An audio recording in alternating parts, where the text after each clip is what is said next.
32வது அதிகாரம் 24வது வசனத்தை வாசிக்கும் பொழுது யாக்கோப்பு பிந்தி தனித்திருந்தான் என்று வாசிக்கிறோம். யாக்கோப்பு கர்த்தருடைய கையவோ காலையோ தொடையவோ அல்லது ஜிப்பாவையோ பிடிச்சு அவன் காரியத்தை சாதிக்கவில்லை. 12வது அதிகாரம் 3-4 வசனங்களை வாசிக்கும் பொழுது யாக்கோப்பு அழுது அவரை நோக்கி கெஞ்சினான் என்று எழுதியிருக்கிறது.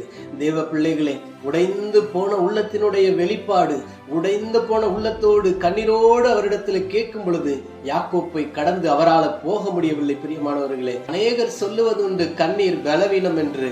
பலவீனத்தை கூட அவன் பலனாய் மாற்றிக்கொண்டான். பிரியமானவர்களே, தேவ பிள்ளைகளே, உங்களுடைய கண்ணீரை எல்லாம் கர்த்தர் துருத்தியில வைத்திருக்கிறார். நீங்கள் மாத்திர கண்ணீரோடு தேவ சமூகத்திலே உட்காரும் பொழுது உங்களுடைய கண்ணீரை கடந்து தேவனால போகவே முடியாது. நிச்சயமாய் சொல்லுகிறேன், பெருக்கத்தின் மேல பெருக்கமும் ஆசீர்வாதத்துக்கு மேல ஆசீர்வாதத்தை கொடுத்து நிச்சயமாய் கர்த்தர் உங்களை ஆசீர்வதி